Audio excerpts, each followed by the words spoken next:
पिछले एपिसोड में हमने देखा था कि चैंतियान की फाइट और बंदों से हो चुकी थी, लेकिन जो भी चैंतियान से लड़ने के लिए आता है चैंतियान उसको बहुत मारता है। कोई भी ऐसा था ही नहीं जो यहाँ पर आकर चैंतियान के साथ ढंग से फाइट कर सके। एक के बाद एक करते हुए चैंतियान ने जो भी उससे फाइट करने के लिए आया था उन सभी को मारना ही शुरू कर दिया था। देखते ही देखते वो कई सारे कल्टीवेटर को मार डालता है। इस वजह से बाकी सारे जो मास्टर थे वो लोग यहाँ पर अपनी हार मान लेते कि नहीं, हम चैंतियान से आगे फाइट नहीं करेंगे। सब लोग चैंतियान से डर चुके थे, लेकिन चैंतियान यहाँ पर अपनी फाइट अभी खत्म नहीं करता। वो आखिरी फाइट युनफी से करना चाहता था, जो कि लाइफ और डेथ का चैलेंज उसने उसको दिया था। इसी वजह से चैंतियान युनफी से लड़ने के लिए तैयार होता है, जिसके बाद यहाँ से ये एपिसोड शुरू होता है। तो इस एपिसोड की शुरुआत में चैंतियान युनफी को धमका रहा था कि डर गया क्या, आएगा नहीं, जल्दी यहाँ मैं तेरा इंतजार कर रहा हूँ। इस चीज को सुनकर चैंतियान के सेट के ही बाकी मास्टर जो होते हैं वो लोग कह रहे थे कि चैंतियान तुम पागल तो नहीं हो गए ना, तुम यहाँ पर दूसरे सेट के डिसाइपल से फाइट कर रहे थे, उनको मार रहे थे तो ठीक है, लेकिन तुम यहाँ पर अपने सेट के डिसाइपल को क्यों मारना चाहते हो? आखिर कौन सी दुश्मनी तुम निकाल रहे हो? चैंतियान कह रहा होता है कि जब मैं बताने गया ना कि मैं कौन सी दुश्मनी निकाल रहा हूँ, तो आप खुद मिलकर इस युनफी को मारने की कोशिश करेंगे। क्यों युनफी, सच कह रहा हो ना, तुम मुझे पहले नहीं मारना चाहते थे, तुम तो खुद ही काफी टाइम से मुझे मारना चाह रहे हो ना, तो अब डर क्यों गए? आओ सामने,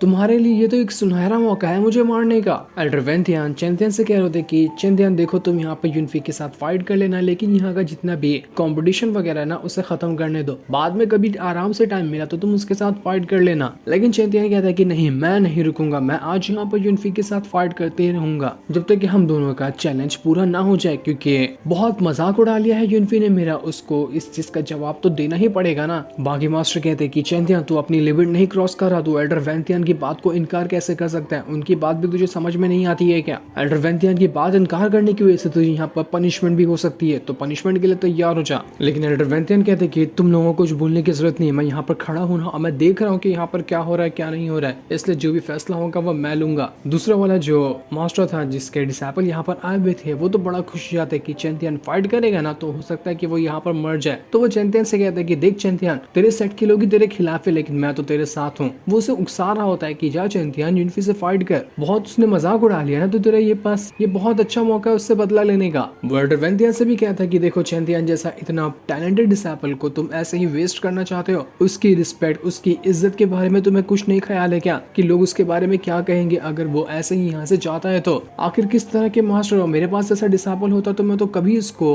पीछे नहीं करता, तुम्हें इसको जाने देना चाहिए फाइट करने के लिए। एल्डर वैंथियान कहते हैं कि देखो तुम तो अपना मुंह बंद ही रखो, ये हमारे सेट के बीच का मामला है, तो तुम यहाँ पर टांग अड़ाने की कोशिश मत करना, वरना तुम्हारे लिए बिल्कुल भी अच्छा नहीं होने वाला है, इसलिए शांति से खड़े रहो। ये सुनकर उस मास्टर को गुस्सा आ जाता है। वो चैंतियान को सीधा ऑफर दे देता है कि चैंतियान आजा मेरी सेट के अंदर, तो मेरे सेट के अंदर आता है ना तो मैं तेरे हर एक रिसोर्सेज दूंगा, तुझे कल्टीवेशन बढ़ाने में मदद भी करूंगा, और तेरे जो दुश्मन होंगे उसका हमारा पूरा सेट मिलकर खात्मा कर देगा, तो आजा हमारे सेट में, तेरे लिए वेलकम है।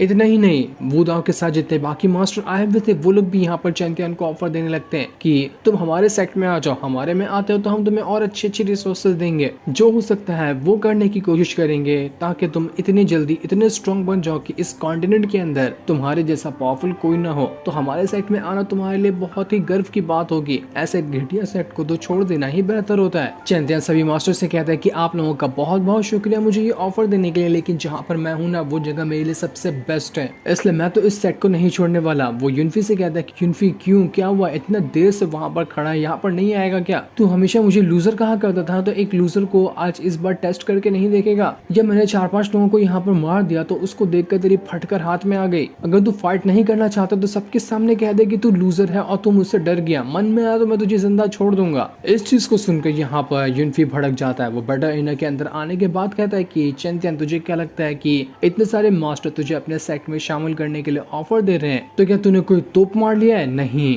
जितने भी लोग को तूने मारा है ना वो सब तेरे लेवल के थे और तेरे से थोड़ा सा ही आगे पीछे थे, लेकिन मैं जो हूँ वो तुझसे बहुत ज्यादा आगे हूँ। मुझ जैसे बंदे का मुकाबला आज तक के तूने कभी नहीं किया होगा। तू मरना ही चाहता ना तो आ मेरे पास, मैं तेरा आज सपना पूरा कर देता हूँ। इसके बाद दोनों अपनी पावर को एक्टिवेट करते हुए एक दूसरे से लड़ने के लिए तैयार हो चुके थे, लेकिन जैसे ही चैंतियान युनफी के ऊपर अटैक करता है वो खुद वहां से उड़कर दूर फेंका जाता है, जिसके बाद अब देखते ही देखते देखते युनफी ने अपनी बहुत ही ज्यादा हाई लेवल की पावर को एक्टिवेट कर लिया था। इस वजह से वो युनफी जहाँ पहले इंसान जैसा दिखता था, अब उसने खुद को एक बीस्ट के फॉर्म में ट्रांसफॉर्म कर लिया होता है, जो कि बहुत ही ज्यादा खतरनाक लग रहा था। सारे डिसेबल एकदम हैरान कि ये क्या हुआ, ये युनफी तो शैतान बन गया, ये बीस्ट बन गया, इसको क्या हो गया है। ऐसे शैतान से तो चैंटियन नहीं बच पाएगा, ये बहुत ज्यादा भयानक है। जिंगर भी ये चीज देखकर बहुत ज्यादा हैरान हो जाती है कि युनफी को क्या हो गया, ये कितना खतरनाक बन चुका है। चैंटियन तुम्हें ऐसा नहीं करना चाहिए था, कहीं ये युनफी तुम्हारे ऊपर भारी ना पड़ जाए, तुमने ही इसको बहुत ज्यादा उकसा दिया है, देखो अब ये कितना खतरनाक बन गया। युनफी वहां पर कह रहा होता है कि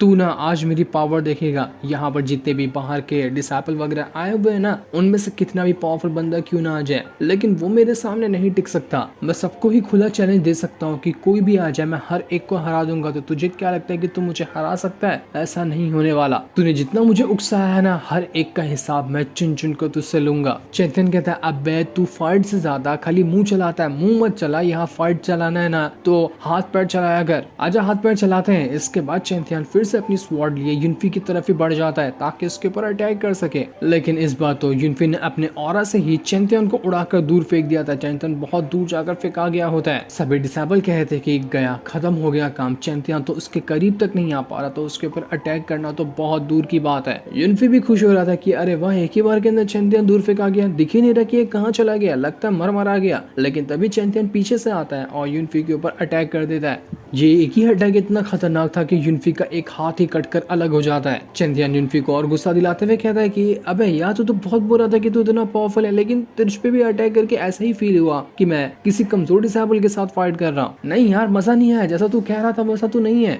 इस चीज को सुनकर युनफी का दिमाग बौखला जाता है। वो अपनी और ज्यादा हाई लेवल की टेक्निक का इस्तेमाल करते हुए एक बीस्ट के हेड को बाहर लेकर आता है और उसकी मदद से चैंपियन के ऊपर अटैक कर देता है। चैंपियन भी अपनी स्वॉर्ड की मदद से उसके ऊपर अटैक किए जा रहा था। चैंपियन यहाँ पर अपनी स्वॉर्ड की मदद से उस बीस्ट के हेड से लड़ने की कोशिश करता है, लेकिन कोई फायदा नहीं होता। वो बीस्ट का हेड उसे उठाकर फिर से फेंक देता है। और अब ये क्या, चैंपियन ने जो युनफी का एक हाथ काटा था उसका हाथ रिटर्न आ जाता है, उसको कुछ हुआ ही नहीं था, वो पहले जैसा ही वापस से हो चुका था। बड़ा ही खतरनाक था ये। इस चीज को देखकर बाकी मास्टर जो होते हैं वो कहते हैं कि नहीं, मुझे लगता है कि ये युनफी ने ना बीस्ट किंग की कल्टीवेशन को हासिल की है, इस वजह से इसकी मार्शल स्पिरिट इतनी स्ट्रांग है कि इसको हाथ पर भी काट दिया जाए तो कुछ ही टाइम पे वो वापस से रीबॉर्न हो सकता है। बहुत ही ज्यादा खतरनाक इसकी मार्शल स्पिरिट है, ऐसी मार्शल स्पिरिट हमने कभी नहीं देखी थी। ये आखिर इसने सीखा तो सीखा कहाँ से? युनफी चैंपियन से कहता कि क्यों चैंपियन, देख लिया ना कि तेरे और मेरे कल्टीवेशन के अंदर कितना बड़ा गैप है, इस गैप को तू कभी पूरा नहीं कर सकता और तू मुंह उठा के रहा था मुझसे फाइट करने के लिए, तुझे तेरी औकात आज पता चल गई होगी। चैंपियन को बहुत ज्यादा गुस्सा आ रहा था कि आखिर ये मेरी सबके सामने इतनी ज्यादा बेइज्जती कैसे कर सकता है। आज मैंने इसको नहीं मारा ना तो लोग फिर से मुझे कमजोरी समझेंगे, इसलिए मैं तो इसको नहीं छोड़ने वाला। चैंपियन अपनी मार्शल स्पिरिट वाली जो स्वॉर्ड थी उसकी एकदम ज्यादा हाई लेवल की पावर को बढ़ा लेता है, जिस वजह से वहां पर एक फॉर्मेशन बन चुका था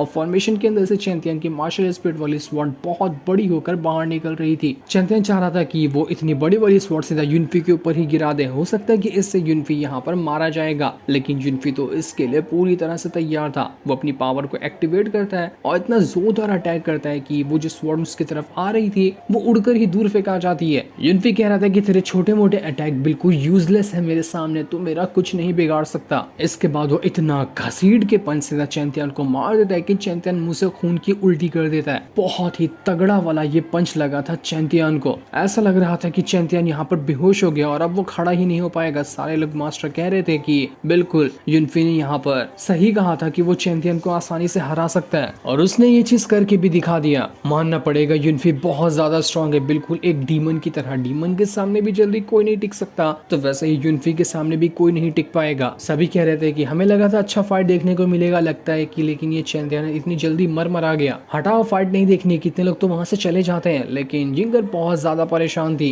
कि चैंपियन तुम्हें क्या हुआ, तुम ठीक तो हो ना? वो युनफी से कहते कि युनफी रुक जा, आगे एक भी अटैक चैंपियन के ऊपर मत करना। इस चीज को सुनकर युनफी वहां पर हंसने लग जाता है कि अरे वाह, देखो चैंपियन को अब जरूरत पड़ी है एक लड़की की, ताकि वो उसको प्रोटेक्ट कर सके। देख चैंतियन, तू एक लड़की का सहारा ले रहा है, तेरी तो फट गई, अब तू लड़की के सहारे खुद की अपनी जान बचाना चाहता है। कैसी फूटी किस्मत है रे तेरी, तुझसे बड़ा कार मैंने कहीं नहीं देखा। वो यिंगा से कहता है कि मैं इस चैंतियन से ना बिल्कुल 1000 गुना ज्यादा अच्छा हूँ। इस कचड़े से तुम प्यार करती हो, ये बिल्कुल वाहियात चीज है। मेरे पास वापस आ जाओ, मैं तुम्हें हमेशा प्रोटेक्ट करूंगा। चैंतियन फिर से यहाँ पर थोड़ा थोड़ा हिम्मत करते हुए खड़ा हो रहा था ताकि इस युनफी की जान ले सके, लेकिन युनफी को कोई फर्क ही नहीं पड़ता। युनफी वहाँ पर चैंतियन से कह रहा था कि देख, जिंगर को छोड़ दे, रास्ते से चला जा, मन में आ तो मैं तुझे जिंदा छोड़ दूंगा, नहीं तो मैं यहीं पे तेरी जान ले लूंगा। तेरे मरने के बाद तो जिंगर मेरी वैसे भी हो जाएगी। चैंतियन एकदम ज्यादा भड़का हुआ था, तो वो वहाँ पर अपनी बहुत ही ज्यादा हाई लेवल की पावर को एक्टिवेट कर लेता है, जिस वजह से पूरे बैटल अरीना के अंदर उसकी ही पावर भर चुकी थी। कुछ दिखाई नहीं दे रहा होता है कि अंदर बैटल अरीना के क्या हो रहा है, ये क्या हुआ। यहाँ पर सभी लोग कहते हैं कि अंदर कुछ ना कुछ तो हो रहा है, इस वजह से चैंतियन ने छुपा दिया ताकि हम वो चीज देख ना पाए। कहीं इसके पास 2 मार्शल स्पिरिट तो नहीं, एक स्वॉर्ड वॉली और एक दूसरी होगी जिसका इस्तेमाल वो करना चाहता है, इसलिए उसने यहाँ पर एक प्रोटेक्शन बना दिया ताकि हम उसे देख ना पाए। उन लोगों को क्या पता था कि चैंतियन के पास 2 नहीं बल्कि 3 मार्शल स्पिरिट है। चैंतियन कहा था कि अब तो मैं जितने भी अटैक जो लोगों के सामने नहीं कर सकता था ना, वो सारे अटैक भी यहाँ पर करूंगा। अच्छा हुआ कि मैंने प्रोटेक्शन बना दिया ताकि कोई देख ना सके। बेटा युनफी, अब तो तू गया, तू नहीं बचेगा। युनफी भी घबरा जाता है कि ये क्या हो रहा है, इसने यहाँ पर सब कुछ ढक क्यों दिया, ये अंधेरा मेरी पावर को भी छीन रहा है, ये क्या हो रहा है मेरे साथ। चैंतियन कहता है कि युनफी जरा इधर तो देख, देख तेरी मौत तेरे तरफ बढ़ रही है, देखेगा नहीं उसको। युनफी को कुछ दिखाई तो नहीं दे रहा था, वो उसी अंधेरे में चैंतियन के ऊपर अटैक करने की कोशिश करता है, लेकिन चैंतियन उसके अटैक से बचता है और ऐसा हाई लेवल का अटैक युनफी के ऊपर कर देता है कि युनफी का पूरा सीना ही चिरा चुका था, उसकी हालत पूरी तरह से खराब हो गई थी, लेकिन चैंतियन को कुछ हुआ ही नहीं था। चैंतियन युनफी से कहता है कि क्यों युनफी, क्या हुआ, अंधा हो गया है क्या, आंखें नहीं इधर, बस देख के अटैक करना, वरना मैं तेरी यहाँ पर जान ले लूंगा, तुझे पता ही नहीं चलेगा कि किस एंगल से मैंने तेरी जान ली। आजा युनफी, तैयार हो जा, मैंने तो अभी बहुत सारे अटैक नहीं किए। जिसके इतना कहते ही ये एपिसोड यहीं पर एंड हो जाता है।